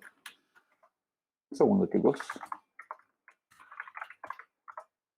Vale, Manuela se cayó, al parecer tiene un problema con internet, así que cuando vuelva la sumamos, ¿no es cierto? Continuamos y seguimos con la clase de los, que es básicamente, hayamos quedado en este edificio y es importante que esto puede empezar a tener los nombres que corresponden. Esta idea, la espacial, ¿no es cierto? La diferenciar espacio y jerarquía que tienen la misma altura, pero que tienen el mismo alto del cielo. Pero ahí llegaste, Manuela, ¿no? Sí, se Ah, está vale, como vale. cargándose infinitamente. Sí, sí, sí, caché, por eso te pregunté justo por WhatsApp y dije que si partíamos nomás, para que no tuviese como preocupación. Que esto se llama round plan. Round plan, así. Round plan. Lo interesante de esto son varias cosas. Yo no podría estar hablando días de los, ¿no es cierto? Pero respecto a esta concepción o diseño o idea espacial, es la siguiente. Hoy día esta cuestión está dentro de las herramientas de diseño que ustedes tienen disponibles en el momento de proyectar, ¿verdad? Eh, y nadie dice, mira, voy a hacer un round plan como los, ¿no es cierto? Es decir, se tornó finalmente en una posibilidad de diseño que hoy día nos pertenece a todos, ¿no es cierto? Esa es la gracia de la cultura, que las ideas se van sumando. Pero lo interesante de este tipo de proyectos, ¿no es cierto? Estamos en 1910, los tiene aproximadamente 40 años, ¿no es cierto? Poco menos. Y comienza a recibir, disculpen, y comienza a recibir, ¿no es cierto? Una serie de encargos. Manuela, ¿esta en tu mensaje era yo o tú? Yo. Sí, Ya, pero perfecto. ahora mismo. No, es que lo que pasa es que no encontré el mensaje, por te decía. No hay Ah, problema. Tú me se dices, me borró. toca a mí y te metí. Listo. Y comenzó a recibir una serie, ¿verdad?, de casas que uno puede decir que fíjense, estas fotografías a mí me gustan mucho, más allá de lo que muestran, lo que ustedes están mostrando acá, esta es la fachada principal, ¿no es cierto? Hay una suerte de lo que se llamaba la simetría asimétrica, es decir, uno ve la casa y dice, sí, es simétrica, pero hay pequeñas cosas que la distancian una de otra, ¿no es cierto? Están los mismos cuerpos, hay un cuerpo acá, hay un cuerpo acá, pero esta ventana tiende al cuadrado, esta al rectángulo, esta ventana hasta el eje, ¿no es cierto? Pero también al mismo tiempo, fíjense en esto que se encuentra acá, por ejemplo, estos volúmenes cada vez más regulares, prismáticos, ¿no es cierto? Reconocibles, y la ornamentación definitivamente ya casi, ¿cómo podríamos decirlo?, abuleda por completo. Lo sugerente de esta fotografía es lo que muestran de cierta forma de refilón, ¿no es cierto? Como un poquito. Fíjense, es la misma casa, es una buena pregunta. Estamos en la casa Steiner, en Viena. Esta es la fachada del acceso y esta es la fachada de atrás, ¿no es cierto? La fachada del acceso tiene un pequeño un muro con unas rejas, ¿no es cierto? Acá está el acceso. Fíjense en la casa que está al lado. Fíjense en la casa que está al lado. Es decir, ese es el contexto con el cual dialoga, ¿no es cierto? Estamos hablando finalmente de casas que no responden, como se dice vulgarmente, a la condición del contexto, ¿no es cierto? Y esta es la parte, la fachada por la parte de atrás, ¿no es cierto? Hacia adelante la casa es mucho más severa, ciega, cerrada, por así decirlo, tiene menos aperturas, ¿no es cierto? Y hacia la parte de atrás es muchísimo más abierta, tanto así que acá hay una terraza, y esto que está acá, ¿no es cierto?, que está colonizado finalmente por vegetación, es una pequeña escalera, acá estarían los peldaños, por así decirlo, y el fotógrafo o fotógrafa estaría tomando desde el patio de la casa. Entonces usted sale a este lugar de acá y podía bajar por esta escalera y llegar finalmente al patio. Lo interesante de estas casas, ¿no es cierto?, que van a ser una seguidilla de casas, van mostrando que cada proyecto que los enfrentó fue depurando finalmente sus ideas principales, tales como, por ejemplo, primero, la falta de ornamentación, como un ejercicio declarado, ¿no es cierto? Es decir, vamos a intentar eliminar la ornamentación. Eso en primer lugar. Lo otro, un camino determinado finalmente a las figuras cada vez más reconocibles y geométricamente estables, ¿no es cierto?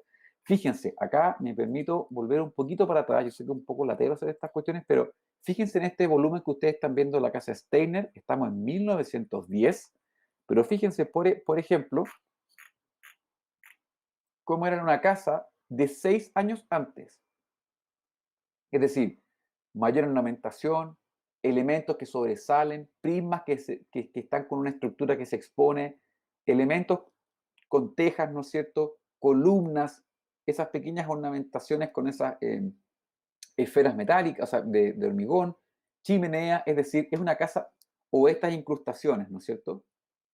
En cambio, 6 años después, que es muy poco tiempo, las ideas, por así decirlo, de los se están depurando y estamos llegando finalmente a una figura cada vez más reconocible. Lo interesante de esto es que lo de los no es solamente una aproximación estética hacia las cosas. No es porque esta cuestión le parezca lindo o más feo, ciertamente le parece más atractivo, sino que hay una idea. Pero fíjense en lo curioso. Si yo hiciera un corte de este espacio, ¿verdad? Estamos de Michael Platz, ¿no es cierto? De este espacio, que ya lo hicimos recién, me refiero a esto, teníamos este espacio del que está acá, esta figura es la que está acá, y esta que está acá. Es decir, y acá está la losa, que es este elemento. Es decir, acá hay una persona, acá hay otra persona. Es decir, hay una diferencia de espacio. Pero fíjense, volvamos entonces al corte de esta casa. El corte de la casa no tiene esa, de cierta forma, hay una losa, hay una losa, hay una losa, hay una escalera para acceder, ¿no es cierto? Este es el acceso principal y esta es la terraza que está hacia atrás, ¿no es cierto? Es decir, no es una cuestión que sea tan evidente, que sea fácil de poner en ejercicio. Estas son las elevaciones, plantas y cortas de la casa, ¿no es cierto? Y si se fijan, aún hay algunas reminiscencias directas a una tradición histórica, ¿verdad? Fíjense, por ejemplo, en la fachada. No es 100% simétrica, esta otra fachada acá tampoco lo es, y cuando uno ve el corte que les mostrábamos recién, es una sucesión, ¿verdad?, de espacios que aún de cierta forma, no tiene la riqueza espacial que ya había logrado construir, por ejemplo, en este acceso. Es decir, no es que cuando alguien se dé cuenta que, mira, tengo una idea, la voy a poner, no es algo tan sencillo, por así decirlo. Y vamos al interior, y fíjense, y es por eso que les mostrábamos con Manuela al comienzo y le hacíamos hincapié en la fachada del café.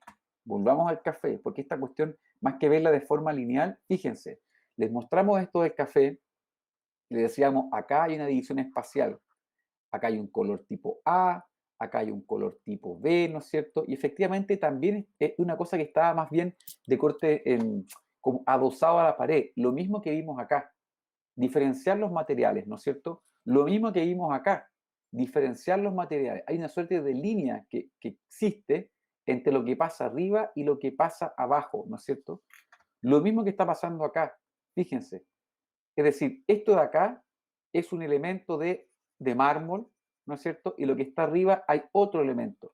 Es decir, son ideas en las cuales, ¿para qué decir acá? Cuando ese problema se transforma en algo espacial. Lo que está arriba es un espacio, a lo que está abajo es un muro, ¿no es cierto? Lo interesante es entonces uno dice, bueno, ¿y esta cuestión cómo se ve en las casas? Esta es la casa Steiner que estamos viendo hace un rato, por dentro, ¿se fijan? Es decir, una vez más, lo que parece evidente es una idea que se sostiene en el tiempo. Hay un material que se encuentra acá, hay otro material que voy a pintar ahora con azul, y por más que la casa fuera modesta, por así decirlo, en sus interiores, está la presencia radical de una estructura vista, ¿no es cierto? Fíjense lo que estoy pintando en color morado, otra vista del interior, también divisiones, también estructura, pero por ejemplo, fíjense también en este edificio, si pintáramos con color morado la estructura, está tremendamente presente. En ese sentido es totalmente de Chicago esa impresión. Y fíjense, por ejemplo, lo que pasa en el American Bar. Es decir, lo interesante de esto es que más allá de las formas de las cosas, como estamos viendo en la casa Steiner, lo que podemos ver en Bloss es el tránsito de la insistencia sobre ideas proyectuales, que había cierta intuición, ciertamente, y que poco a poco comenzaron a transformarse en su forma de proyectar. Acá llegamos a una cuestión que es tremendamente curiosa. ¿Tú o yo, Manuela?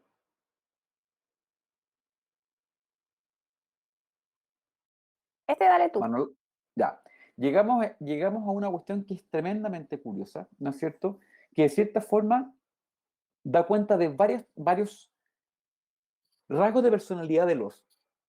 Este es un concurso de arquitectura que se desarrolló en Estados Unidos, en la ciudad de Chicago, y el mandante era el Chicago Tribune, que es como decir, como el Mercurio, por así decirlo, un periódico importante en Chicago.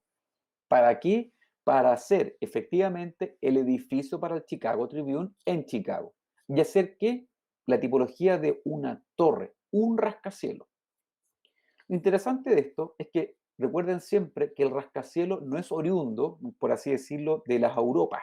¿Se fijan? Es decir, los en Viena no habían rascacielos, versus que en Estados Unidos todas las ciudades, ¿verdad? Capitales estaban constituyendo en base al rascacielos. Entonces, primero, era de cierta forma, un momento excepcional para que este personaje proyectara en la ciudad que se había encantado. Dos, en el país que llamaba tremendamente la atención. Y tres, de cierta forma decir, bueno, ¿cómo finalmente comenzamos a construir un rascacielos pensado por un europeo, ¿no es cierto? Y por un personaje tremendamente incómodo. Llegaron más de 260 propuestas para construir el Chicago Tribune, entre ellas las oficinas más importantes y connotadas de toda la orbe, no solamente en Estados Unidos, sino que Alemania, España, Berlín, etc. O sea, Alemania, Francia, Italia, España, etc. Inglaterra también. Vamos a mostrar algunos casos.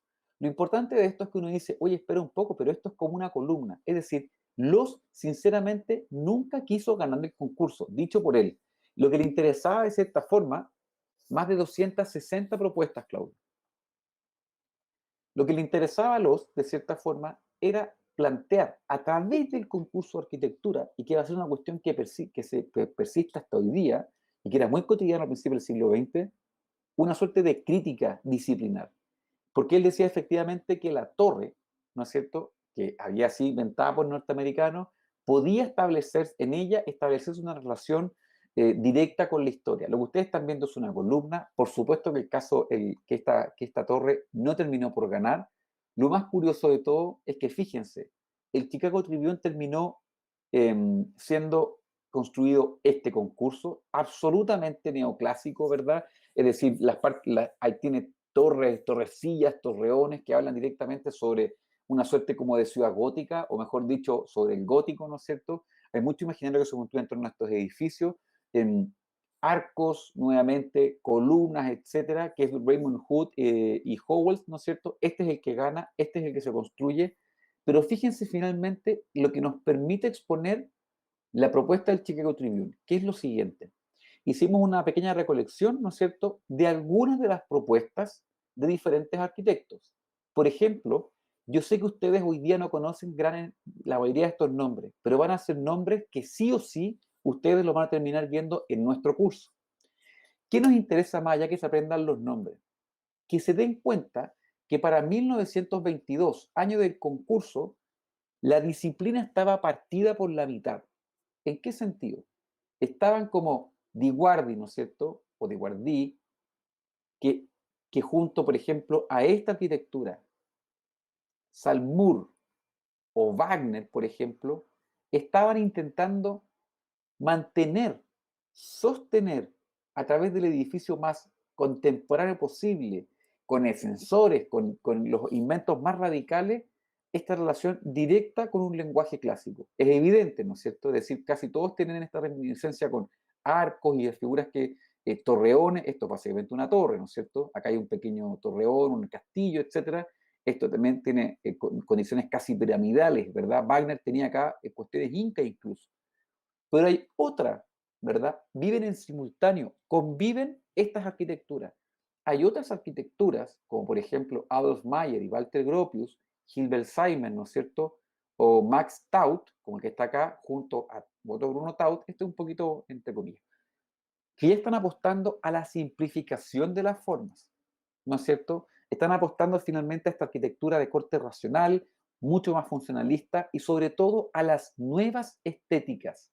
Esto que está acá, que estoy poniendo acá con, perdón, voy a partir de nuevo, esto que está aquí, por así decirlo, es una relación directa. Usted ve ese edificio y de cierta forma su cerebro logra reconstruir las figuras de un pasado. Acá también.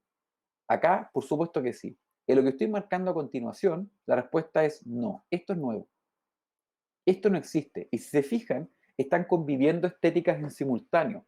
Ahora, entendamos perdón, entendamos acá. Lo que plantea finalmente el concurso del Chicago Tribune, Adolf Loos, es una suerte de espacio intermedio. No es una reminiscencia directa, ¿verdad? Y estrecha hacia el pasado, es decir, no parece un panteón, por así decirlo, y tampoco es un olvido absoluto de las formas tradicionales. Está en una situación intermedia, y entre esas cosas es una de las opciones que lo hace tremendamente sugerente. Sin embargo, como dijimos, ¿no es cierto?, lo que nosotros mostramos siempre en este curso son los elementos más avanzados, aquellas cosas que por lo general eran más bien incómodas que bien aceptadas, lo que permite que la gente del Chicago Tribune hubiese elegido este edificio, ¿no es cierto? Que fíjense, este es el acceso, estamos en 1925 en la construcción, y es un edificio que perfectamente podría pensarse que fue construido en 1300, en 1400. Esto, ¿verdad? Esta relación es la que en la arquitectura moderna comienza, algunos, no todos, no todos los actores, arquitectos, algunos arquitectos comienzan de cierta forma a intentar desprenderse de esta dependencia absoluta de que la nueva ciudad de 1925, ¿no es cierto?, que en ese tiempo era la ciudad que se vivía, estuviese estrechamente ligada finalmente a relaciones directas con el pasado. Fíjense, por ejemplo, las inusualidades, ¿no es cierto? Y la relación directa finalmente es una suerte casi como de manifiesto. Al mismo tiempo que habían arquitectos diciendo, necesitamos crear nueva estética, estos arquitectos decían, necesitamos mantener nuestra relación directa con la tradición, ¿no es cierto? Y tenían trozos de Notre Dame, del Partenón, ¿verdad? O de templos antiguos. Es de cierta forma una arquitectura ecléctica, mezclaba muchas tendencias, por así decirlo, muchas historias, y también una suerte de manifiesto y resistencia. Y eso es muy importante, porque hay que entender que este tipo de cuestiones que nos parecen tan normales, que sean así, todos estos son dibujos a lápiz, ¿eh? Eso es otra cuestión nada que ver, siempre me parece interesante, es presentar que esto y esto no es que convivieran en un mundo apaciguado, son enfrentaciones argumentales. Con un argumento, con un proyecto, de cierta forma intentamos construir una realidad. Y yo les pregunto a ustedes, bueno, ¿qué arquitectura terminó por prevalecer? Uno diría, claro, hoy día tenemos esta arquitectura, por así decirlo, reconocible, ¿no es cierto? Pero también es cierto que muchas de estas cuestiones siguen estando activas al día de hoy. Es decir, la arquitectura es compleja. Manola. Esta obra es un proyecto que los realiza al artista vanguardista Tristan Tzara. Tristan Tzara era un artista que participó activamente en distintas vanguardias, como por ejemplo el movimiento Dada, que se fundó en Zurich, y veremos algo de eso más adelante. La casa en sí, a su vez, es también bastante innovadora por distintas razones. Vemos en la fachada que se trata de un predio que es más bien angosto, y por lo tanto los decide organizar espacialmente la casa en varios niveles. Fíjense cómo esta fachada, esta elevación se constituye a partir de un solo plano que se horada para ir configurando ciertos espacios. Vamos a ver en la planta cómo, por ejemplo, acá se retranquea la fachada de tal manera de generar dos accesos. Lo mismo ocurre en el segundo nivel, esta vez para configurar una terraza, ¿verdad? Y finalmente, más arriba, de nuevo, se vuelve a perforar esa fachada para construir también una especie de terraza o espacio intermedio, patio de iluminación en esa fachada, que finalmente permite multiplicar ese perímetro, que permite tanto el acceso a la luz como también la ventilación. Vemos que la fachada es totalmente simétrica en torno a un eje vertical, que podríamos trazar más o menos por este punto, y que además, de nuevo, los elementos decorativos son mínimos, más bien se limitan a diferenciaciones referidas a los materiales, como podemos ver en el primer nivel, o sea, en esta primera parte, este primer paño, domina más bien el uso del ladrillo, unos ciertos elementos que son destacados, como por ejemplo acá, esta cornisa horizontal, lo mismo acá, mientras que por arriba, en la parte superior, en el segundo paño, de nuevo también hay una cierta simetría, al menos materialmente, en torno a este eje, ¿cierto? Y este segundo paño, ¿verdad? Que es un paño más bien de acabado, de terminación lisa, única. En relación a la fachada, creo que eso es lo que puedo mencionar. Si vamos a las plantas, fíjense acá, acá se muestra este acceso que está metido hacia adentro, lo mismo acá, esta pequeña terraza que veíamos en la fachada, y por último, en este punto podemos observar esta especie de patio, terraza a doble altura, que aparece también en la fachada y que permite iluminar estas habitaciones lateralmente. Lo que vemos en esta planta, a la derecha, corresponde a la planta de este nivel, que podríamos entender nosotros como el segundo piso, ¿cierto? Fíjense acá cómo aparece esta pequeña terraza con estas ventanas que iluminan recintos laterales y además, disculpen, me tupí. No, esta planta en realidad lo que muestra es esto, es decir, está pasando por acá, ¿sí? Esta es la planta. Eso, gracias Fernando. Perdón, todo un lapsus. Esa terraza que se muestra ahí, entonces, es esta, exacto, muchas gracias.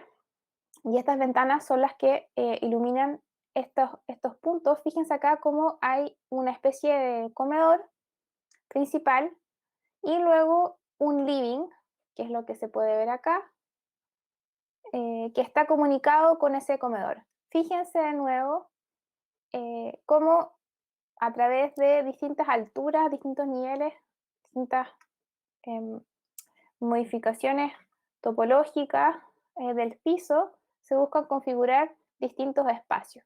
Es particularmente relevante en este punto, ¿verdad? Cuando nos encontramos con este comedor que a la vez se vincula con este espacio que tiene otras proporciones, luego este living que está más abajo, que también sube ligeramente para configurar otro espacio, y luego, como luego esto se abre hacia una terraza posterior, que es la que vemos acá. Es decir, hay toda una construcción de una secuencia de espacios, una secuencia de vínculos espaciales entre cada uno de estos recintos que de nuevo no están pensados de manera compartimentada, separada, sino que más bien se piensan como una serie de espacios interconectados fluidamente. Manola, ¿te puedo interrumpir? Por favor.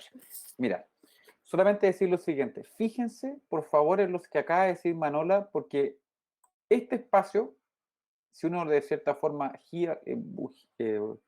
llena el vacío, tiene esta forma. Llenemos el de abajo. Fíjense, el de abajo ya no es un espacio, ya les voy a explicar, ¿verdad? Esas son las formas de los nuevos espacios que en la casa de Tristan Tzara, que era un artista tremendamente adelantado, los pudo hacer básicamente lo que el presupuesto le alcanzaba y lo que quiso. Pero recuerden esta figura versus, por ejemplo, el corte de la casa Müller que ya vimos. Fíjense. Y que acá llenemos el espacio. Es absolutamente tradicional. ¿Es malo? No, pero es de cierta forma un camino a entender que la fluidez espacial era más compleja y difícil de hacer. Fíjense cómo son los espacios. ¿Se dan cuenta, no?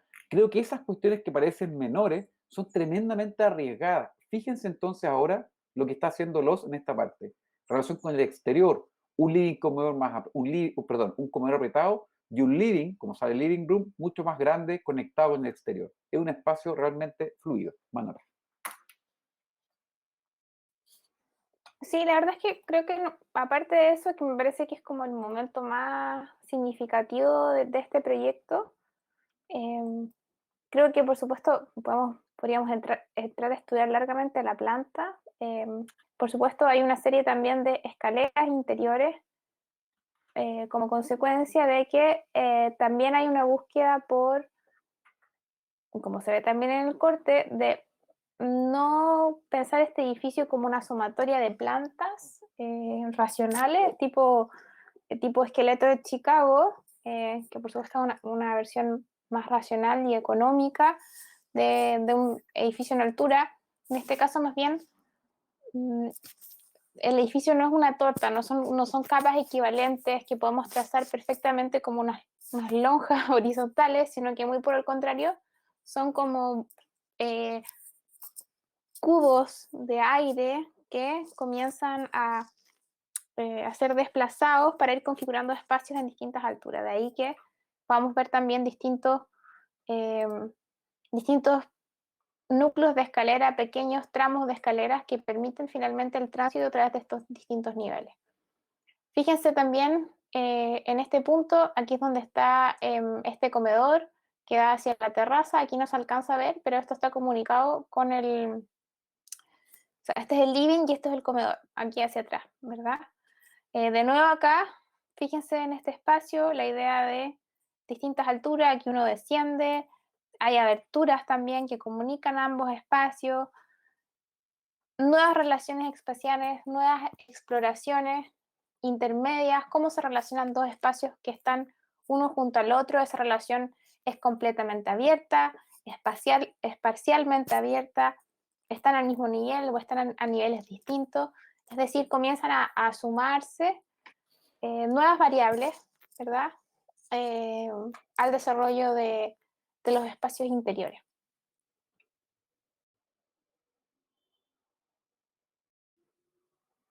Llegamos a otra casa, que es la Moller, ¿verdad?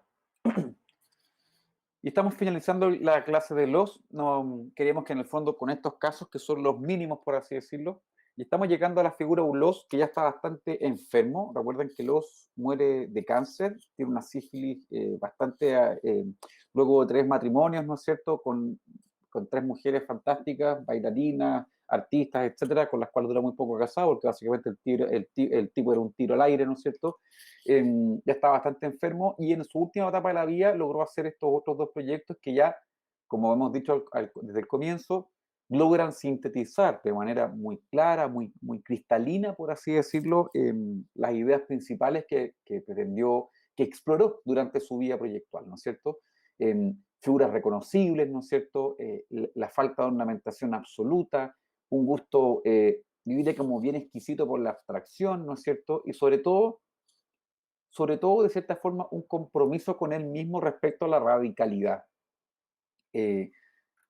Y esa cuestión nos parece que es tremendamente valiosa. En 1928 estamos llegando a la Casa Moller, que es una de las casas ya sumamente complejas, ¿no es cierto? En las cuales, si se fijan, los muros ya no son densos por todos lados, ¿verdad? Las plantas son asimétricas. Si vemos la planta, fíjense la cantidad de escaleras y desniveles, ¿no es cierto? O sea, la idea de Raunplan está llevado al exceso. Fíjense, donde estoy marcando con rojo, en todos esos lugares hay un cambio de espacio absoluto. Pequeños peldaños, escaleras más largas, ¿no es cierto? Finalmente, lo que genera que es un espacio totalmente fluido, ¿no es cierto? Y sobre todo también una figura bastante regular, por así decirlo.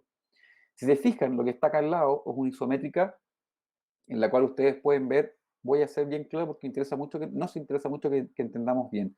Es decir, si se fijan, por ejemplo, esta escalera que está acá es esta que está acá. Esta que dobla acá es la que dobla acá. Ahí ya se ubicaron. Y estamos viendo, por ejemplo, espacios conectados. Fíjense la diferencia entre este espacio y este espacio. La diferencia de altura es un peldaño grande. Luego están conectados acá, hay otras diferencias. Es decir, ¿cuántos niveles tiene esta casa? Muchos y muy diversos, ¿no es cierto? Lo que ustedes están viendo acá, por ejemplo, son las diferencias entre las habitaciones. Es decir, acá hay una habitación pequeña para poder sentarse a tomar un té, como diría él, ¿no es cierto? Y finalmente acá usted puede bajar 3, 4, 5 peldaños y llega a otras zonas. Pero fíjense en la idea, estructura a la vista, materiales sin ornamentación, espacios, si yo hago el corte de este lugar, ¿no es cierto? Sería el techo, la habitación, la baranda y otro lugar. Es exactamente las mismas intenciones que venimos viendo de otro lado, ¿no es cierto? De otros proyectos. Acá lo mismo, fíjense, la estructura superior, acá hay una persona, y acá estaría otra persona, y finalmente acá ese corte es exactamente el mismo. Es decir, el round plan finalmente comenzó a ser entendido por los de una manera muy clara y de cierta forma su obra más conocida, reconocida e importante, se podría decir, corresponde a la Casa Müller en Praga, 1929, sobre la cual se pueden ver desplegados con mucha claridad la gran mayoría de sus contenidos, ¿no es cierto? El primero, esta asimetría asimétrica, es decir, la casa parece simétrica, pero ciertamente no lo es, ¿no es cierto? Lo otro, los volúmenes más claros, rotundos, la falta de ornamentación absoluta, ¿no es cierto? Y esta radicalidad en la propuesta, que en el interior es aún más clara. Fíjense en el corte. Y posiblemente acá una vez más tenemos que volver a hacer un resumen un poco aburrido, pero valioso a nuestro juicio, de los cortes. Esto lo que están viendo es la última obra importante de Los. Esta fue su primera casa. Losas continuas, un volumen apretado, ¿no es cierto? Y espacios, la verdad, no muy fluidos, pero por fuera la búsqueda de esta arquitectura radical, por así decirlo. Vámonos a la casa de Tristan Tzara que nos mostró Manola. Un volumen en el cual los espacios son cada vez más fluidos, pero aún siguen entendiéndose el volumen que estoy pintando como 1 y como 2. Pero fíjense en el corte de la casa Müller. Es decir, ya no, por supuesto, es una casa de un proyecto mayor, ¿no es cierto? Pero fíjense, por ejemplo, en la capacidad que tienen estos espacios de comunicar unos con otros. Fíjense en esto. ¿Cómo hacemos este dibujo? Teníamos que subir, pintar acá. Como está todo fluido, estaría conectado con esto y estaría conectado además con esto. Es decir, lo que viene de Los, y uno podría hacer unos dibujos muy bonitos, ¿no es cierto? Desde sus primeros momentos es entender de que efectivamente en el Café Museum tenemos una fachada que está partida por la mitad, o una intuición. Después tenemos lo mismo, de cierta forma, en un proyecto que trabaja que en el American Bar, que trabaja con espejos, que les permite, de cierta forma, entender que hay un cierto grado de profundidad, que en ese caso era un efecto visual.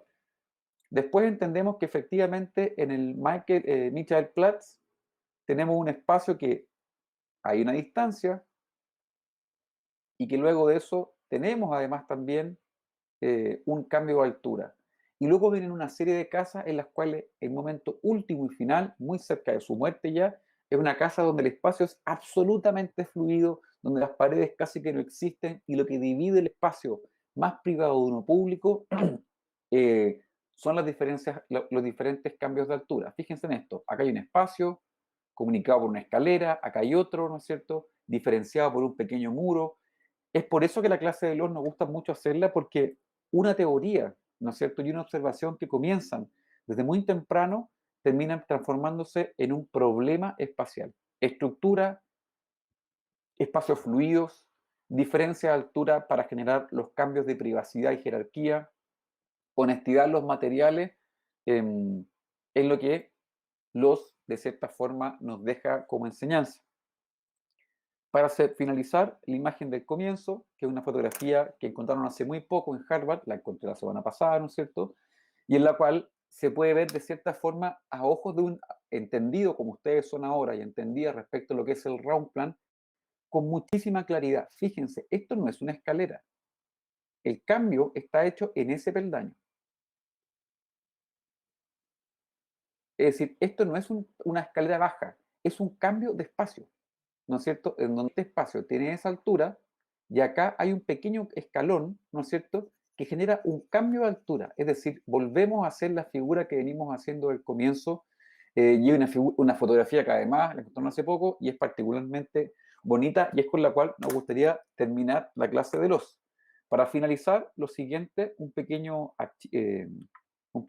video, ¿no es cierto? Me avisan si ve mi pantalla, por favor, chicos, chicas, a continuación. ¿No? No, me fui al... Morimos, ¿no? Estoy como, sí, en esa dimensión. ¿Al infinito? Ah, Sí. dimensión Blackboard. Sí. Dimensión ¿Y ahora? desconocida. Ah, ¿y ahí? Sí, ahí sí. Vale, esta es la casa que vimos recién, ¿no es cierto? Es un pequeño video, uno de los mejorcitos que uno puede encontrar, la verdad, que es la casa Müller en Praga, que es mucho más elocuente de los elementos que estamos viendo hoy día, ¿no es cierto? 28 al 30, arquitecto Adolf Loos, esta suerte de fachada pura y cristalina, ¿no es cierto? Y nos interesa mucho esta visión de los interiores que vienen a mostrar ahora. El concepto del Raumplan, ¿verdad? Que están diseñados, ¿verdad? Más que por plantas, por planos, por diferentes condiciones espaciales, alturas, cambios, giros, ¿verdad? Por supuesto que acá también está de cierta forma esta idea de obra de arte total. Fíjense en la textura del mármol, es decir, el mármol es el material ornamentado, pero al mismo tiempo es el material en sí mismo. Estos son los espacios conectados unos y otros, ¿no es cierto? Fíjense en la radicalidad del espacio, ¿no es cierto? Estructura superior, división del espacio.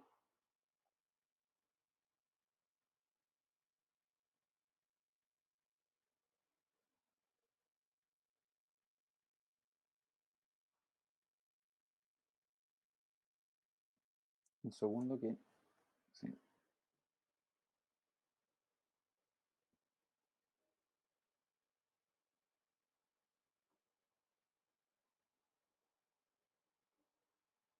Siempre me ha gustado mucho mostrar este video con Manuela porque muestra también esta parte más íntima. Fíjense, esta imagen es la que nos interesa mucho. Eso es el round plan, es decir, la cámara está en una parte de abajo, como ustedes están viendo justamente acá un pequeño escalón, y está sucediendo un pequeño lugar que es como una suerte para tomar té, ¿no es cierto? Pero al mismo tiempo hay otro espacio que se fuga por la parte superior. Esa conexión visual, espacial, es la que el round plan permite, ¿no es cierto?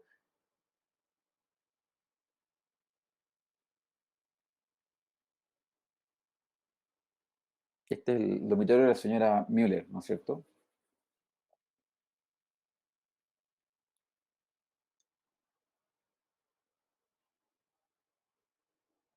Si se fijan, entonces esta habitación es increíble.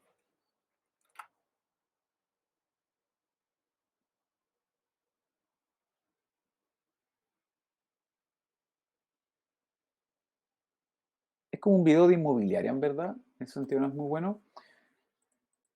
Pero lo interesante es que nos permite ver con mucha claridad la idea de round plan, la radicalidad de la forma final de la casa de Loos y sobre todo nos permite anudar muy bien la clase que viene de acá en adelante, porque si se fijan estamos presentando finalmente, y con esto cerramos, nuevas estéticas, ¿verdad? Formas depuradas, abstracción, cuando la vanguardia de cierta forma en disciplina sí es posible modificar las formas de vivir y sobre todo comenzamos a ver formas o estrategias proyectuales que están tremendamente activas hasta el día de hoy. Es decir, a partir de esta clase, y es por eso que para mí en lo personal es una figura, una rótula que articula muy bien el discurso que intenta construir este curso, a partir de ahora vamos a entrar de manera pura y llena en aquellas figuras que con mayor regularidad permiten describir lo que se entiende por arquitectura moderna.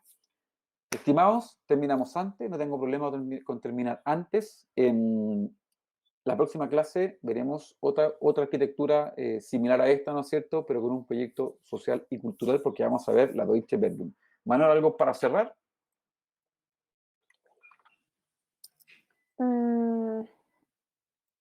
Quizás, si es que los hacemos leer Ornamento y Delito, Sí. esperamos que puedan hacerlo.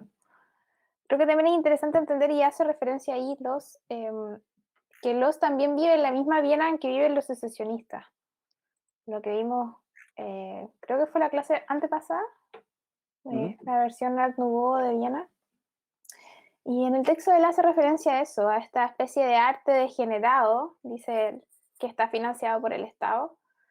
Y él se refiere en parte a esa construcción artística de la secesión que él considera quizás no el camino correcto, ¿verdad? Esta idea no sé, lo que muestra Klimt, este lenguaje más orgánico, es otro lenguaje. Para los todavía un lenguaje que no logra despejarse del ornamento, que él considera es como el punto hacia el cual la civilización debe apuntar, a esta idea de eliminar totalmente el ornamento en nuestras vidas. Entonces, nada, para que lo tengan en consideración cuando lean el texto, esa especie como de rivalidad entre los y la secesión, me parece que es interesante como contrapunto. Sí, lo habíamos mencionado al comienzo y sobre todo entender que están hablando con alguien incómodo cultural y es un crítico social. Es decir, él no solamente hace edificios, que insisto, no es poco, ni casa, sino que intenta poner en su trabajo constantemente en crisis algunas ideas que se asumen como normales.